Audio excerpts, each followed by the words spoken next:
तर मग या मालिकेच्या आजच्या भागामध्ये आपण पाहणार आहोत, प्रियाला आता समजलेलं आहे की तिच्या हातावरती मेहंदी नव्हती तर शेण लावलं होतं आणि त्यामुळे तिच्या हातावरती मेहंदी उठली नाही।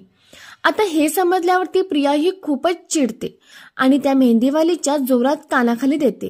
मग ती मेहंदी काढणारी रडतच सायलीकडे जाते आणि झालेला सर्व प्रकार तिला सांगते।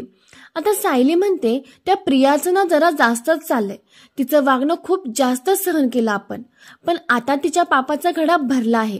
मी शांत होते तोपर्यंत तिचं सर्व वागणं मी खपवून घेतलं, पण आता तिला चांगला धडा शिकवल्याशिवाय मी गप्प बसणार नाही। तर प्रेक्षकांनो, आता ही सायली प्रियाला धडा शिकवण्यासाठी काय काय करणार आहे हे आपल्याला येणाऱ्या भागात बघायला मिळणार आहे। तर प्रेक्षकांनी या सिरियलची अशीच पुढची अपडेट बघण्यासाठी या व्हिडिओला नक्की लाईक करा आणि चॅनलला सबस्क्राईब करा।